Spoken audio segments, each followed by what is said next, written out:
Um, Good talk on T. Higgins. Now I think we transition into talking about your beloved San Francisco 49ers and their quarterback situation. So I think contrary to what it was last year, I think Jimmy Garoppolo is actually the fuck out of there finally. Um, and I think that it's down to Brock Purdy and Trey Lance. I know there were rumblings of Tom Brady, but he's going to be gone permanently. The Darth Vader has been killed. The Empire, the rebels have won the war. But so Tom Brady's gone. Now it's pretty much down to Lance and Purdy because you guys don't have the draft position to take a quarterback unless for some miracle Hendon Hooker falls all the way to the third round, which I doubt. But it's between those two guys. So in your opinion, as a 49ers fan, I do see you as an expert in this scenario.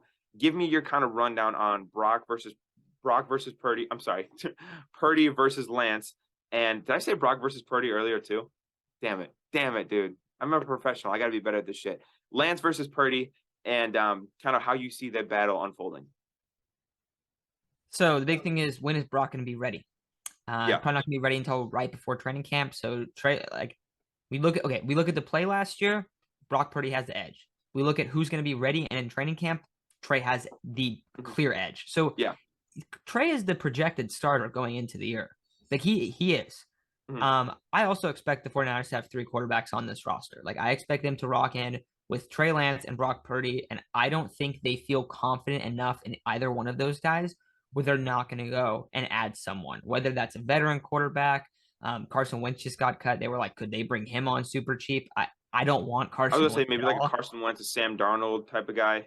Yeah, you could do something like that where you have like an NFL quarterback in your roster, but like, is there really that much upside of bringing in a Carson Wentz or a Sam Darnold? No, like I'd rather them not do that. What I would like to see them do is go in with the assumption that Trey Lance is going to be our starter and draft Hendon Hooker or Jake Haener.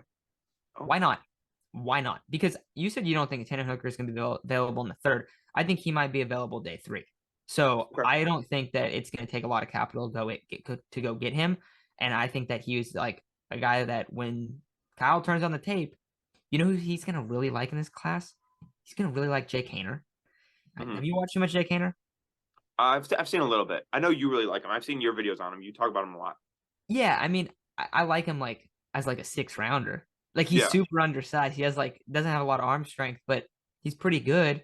And that's what Brock Purdy is. I mean, Brock Purdy's undersized, doesn't have a cannon.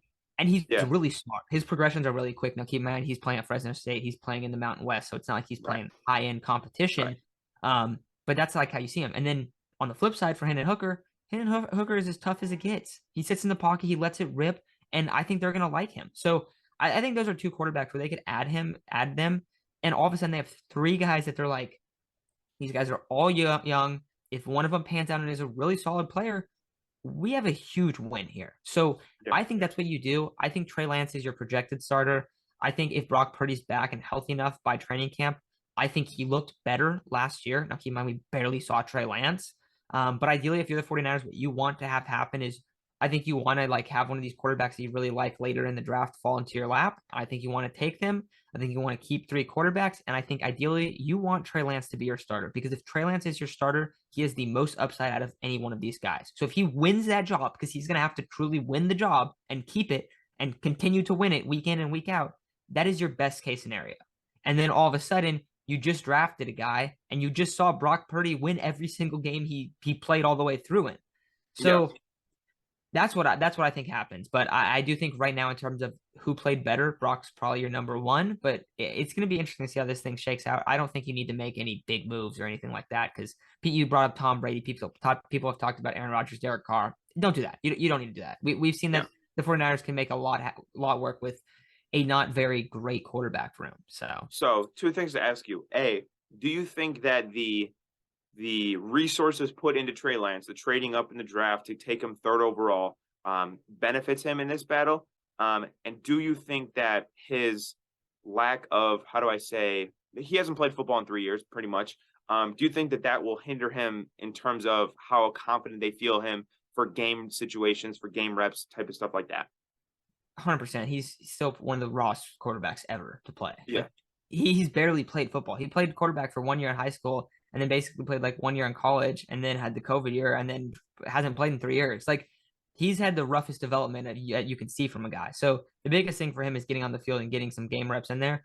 And in the games that he's played, typically outside of the Bears game where it turned into like a freaking storm, like partway Yeah. through, most of the games he starts out slow, and as it kind of like the game kind of fills itself out, he improves a lot in the second half. That's what we've seen, which is good. That's a good sign to see that. But I mean, he has to.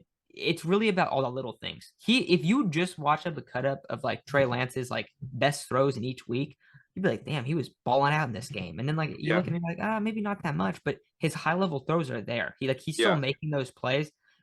He makes some phenomenal throws deep downfield. He absolutely rips the ball sometimes, but then he'll miss a screen, and then he'll Yeah. throw one across the middle, be way behind the receiver. It's like you gotta be consistent, and so that's gonna be the biggest thing for him, and that just comes with repetition, and he hasn't Yeah. had it. So I think it hurts him. I think that's like the biggest question mark with Trey. I really do. Yeah.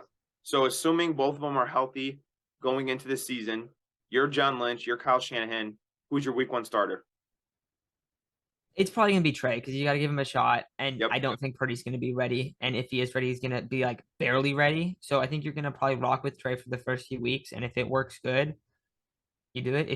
If it works good So and Brock's if feeding him Trey's out, rolling, if he's balling and the Niners are winning, you stick with Trey. But if he's kind of struggling, maybe you bring back in Purdy when he's back healthy. maybe not even if he's struggling. I mean, what do you think? Like if Purdy's outperforming him consistently in practice, then you have to start Purdy. He's playing Yeah. better. Like I Yeah. think that's really what it comes down to. But I I don't think think, he's going to be ready. That's the and thing. you'll know this better than I do, but to me, it even seems like the guys like Purdy more. Like Kittle, the way he talks about Purdy, to me, just seems like Purdy's the guy. He's the leader of the men. He is the quarterback, and Trey Lance is just the guy that they drafted, really high. So, interesting to see. Transitioning that point directly into the rivalry, the Seahawks versus 49ers rivalry. And I know the Seahawks scare you shitless, and I can't say that I blame you for that. But with the Seahawks, obviously, you guys beat us 3 times last year. We're not going to talk about that, including the playoffs. We're not going to talk about that as much. But the Seahawks draft, I don't think anybody expected the Seahawks to be good last year, myself included. I thought they were going to be dick. They were actually really good. I won't say really good. They were good. Made the playoffs. Had a phenomenal draft class. And I think we see this every so often with the Seahawks and John Schneider, where they absolutely just go ass wild in the draft, and they get like the best players they possibly could. Kenneth Walker, Charles Cross, Kobe Bryant, Tariq Woolen. I mean, they had 2 Rookie of the Year finalists.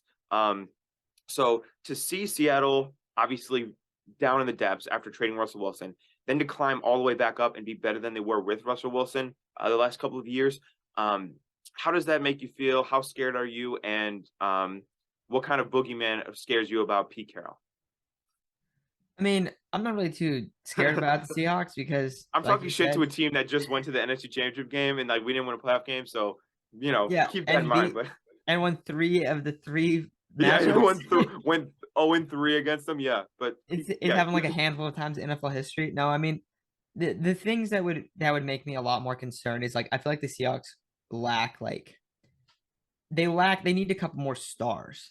They're yeah, really good at churning out like middle tiered players, and that's Pete Carroll. Like that's why they're consistently in it. And the yeah. NFC sucks. Like the NFC is horrible right The now. NFC So does suck. Yeah. they should probably make the playoffs again. Oh, definitely. Unless the Rams are better than them and they beat them over for a playoff thing. Yeah. Like a Well, the playoff Rams are spot. Like probably gonna wild trade card. Jalen Ramsey. So how good are the Rams gonna be next year? They're gonna be. Yeah, They're I in mean they're cap massive hell. question marks. They're older. They've had a lot of injuries. So like there's that side of it. But then if I'm looking at the Seahawks, the only stuff that would really scare me about them is if they're able to land a star at 5. And Mhm. this is for next year too. I think they're building up really well. But if at 5, if they can get CJ Stroud or Will Anderson, if he slides, because he could slide the 5, which is crazy, but he could slide Yeah. the 5. If they get a Will Anderson, all of a sudden they have a star pass rusher. Yeah. And you have Pete Carroll coaching all your guys up, and all of a sudden you have this guy that's going to win a lot of one-on-one matchup. You're going to see him in one-on-one situations, and if not, you're going to see him getting doubled all the time, and other guys are going to get good matchups. So like, Yeah. I think it's a situation where if they're able to get one of those guys, I think it's a huge win. I know everyone's freaking out about Geno. He's I gonna don't want. resign. Yeah, I mean, I wouldn't. I don't know. I don't Who really. who I has don't the think cap Geno's that. space? I don't think Yeah. Geno's that good. That's what I'm saying. I don't. Geno doesn't scare me. Like he had a good year. He's also throwing the ball to DK and Tyler Lockett, and his offense was great. He had a stud rookie running back. Like I think he did good, Yeah. but he doesn't scare me. I don't think you're gonna be able to So have a what I'm deep hearing dive is fan. that you're writing him off, and he's gonna not write back to you. Is what I'm hearing.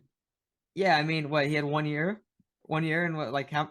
Let's see, June. I know he had great numbers. I know he had fantastic numbers last year. But I don't know. Like, if I'm as a Niner fan, I want you guys to re-sign Geno Smith. Let me put it that way. I'm rooting for you to re-sign Geno Smith That because that that soundbite right there is going on a clip of a Geno Smith like preseason highlight tape, like a preseason hype video or whatever. I want you guys to re-sign Geno Smith, and then it's just Superhero by Metro Boomin like playing right there. Okay, so but here's my thought, right? The Seahawks have the pick 5 and pick 20, so they are very capable of getting two really quality players. I am praying to God Almighty that Will Anderson falls to 5. I will cry legitimate tears, Matt, because I think that Will Anderson should go number 1 overall. I really do think Will Anderson should go number 1 overall. Obviously I'm biased because I'm a fan of Alabama. Um, I think he is the best edge rusher in this draft by a fucking country mile, and I think that he is a game changer. He's this generation's Von Miller, like translated to this draft class. And if the Seahawks have two weaknesses, it's defensive line and its interior offensive line. The defensive line would get great a class, mass. What? great class to fix that. Exactly. If you have a game-changing edge rusher, do you know how drastic the Niners? I don't want to say their offensive line was shit, but the difference between you guys having Nick Bosa and not having Nick Bosa is massive. It's massive, right? I mean, their To defensive completely line wasn't that crazy last year, even. what? The defensive line wasn't even that crazy last year in comparison to years prior. Yeah, Like who they had playing. Like Eric Armstead missed like almost the whole season too. So they yeah, didn't have their number 2 guy. Like you've lost some and they guys were over still the there. best defense in the league. Yeah. Obviously, you guys have Fred Warner and those guys, but I think that edge would be fantastic. At 20, I would probably go for my prayer is that Joey Porter slides to 20. I think if you want to get another corner to pair with Tariq Woolen, that would be great. And then, like we were saying in the second, third, fourth, fifth round, you got interior linemen. You got the guy, the center from Ohio State. You got the guy from was it TCU, the center, was it? Or Northwestern? I don't remember. But you guys got centers. We got interior offensive line, interior defensive linemen. So going into next season to 2023, you said that you expect the Seahawks to make the playoffs, which I appreciate.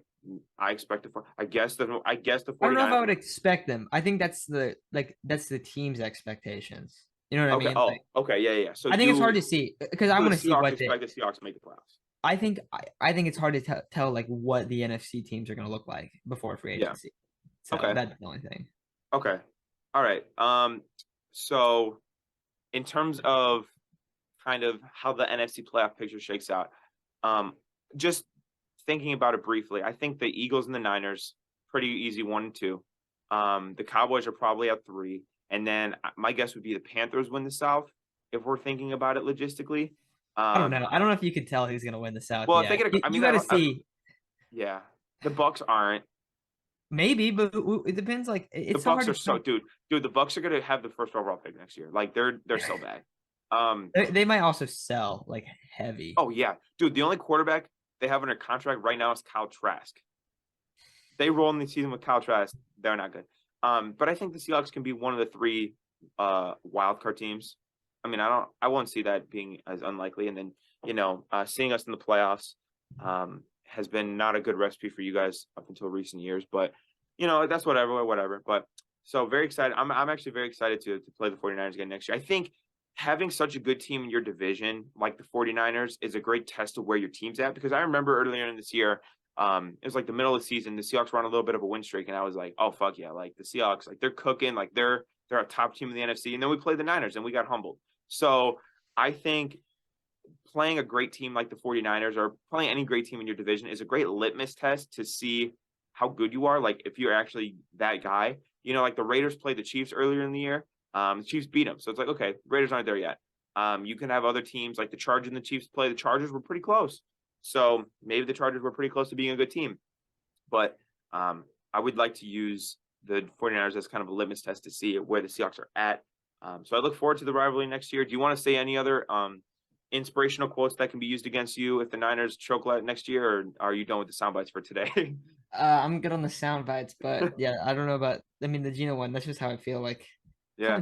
I don't think he's gonna be bad. Yeah. I just don't think he's gonna ever take anyone far. That's Okay. Like, I think if you guys got Stroud, I'd be scared about what the future looks like. That's what I Well, think. here's the other thing. Gino played good in the playoff game. Like, he played pretty good. I'm not going to say he played great. He played a good first half. And then Yeah. he fumbled and then, yeah, whatever.